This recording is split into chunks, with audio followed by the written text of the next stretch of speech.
We're in the Forest of Dean today, having a little experiment with a few different types of bikes. You may have noticed that recently there's been a lot of press about 29-inch wheels and for and against them. We're going to dispel some of the rumours and just show you exactly how things are. One of the things I love most about 29ers is the ability to do more with less.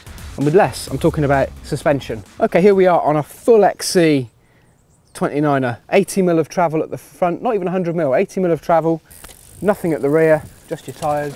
You probably can just about see me following a downhill guy down here, probably on a 7 or 8 inch travel bike. You can hold these guys behind it. Okay, there'll be bits where they can get away from you, but not many bits.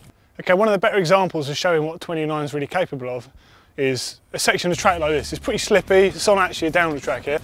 On the 26 full sus, it's fine, it's no problem to ride it, but you are aware of having to really cut the tyre in to sort of hold your line, and you've got to pick stuff carefully. But a 29 is noticeably quicker.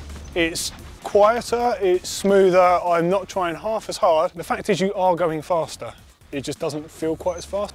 The major characteristic is how much more stable you feel, whether you're rolling over bumps or going through a turn.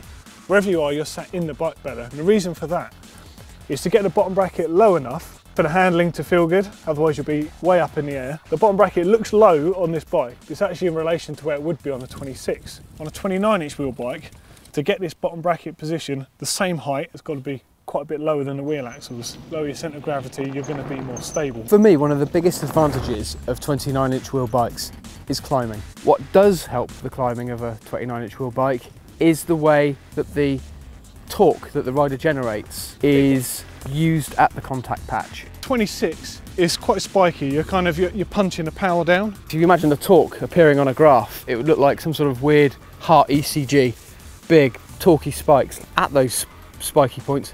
Very short amount of time, maximum power, that's where your tread is going to slip. Whereas with a 29, the torque application to the wheel is far different. Slightly less spiky, slightly more rounded, more usable level of torque. One of the best things about 29ers is that you can give it to somebody who's never really ridden a mountain bike before. They're just a great leveler. Descending and climbing and all those things, while they are comparatively easier on a 29er, it doesn't actually make the ride that much easier. We just end up getting into more trouble. We try and bite off bigger lumps of trail.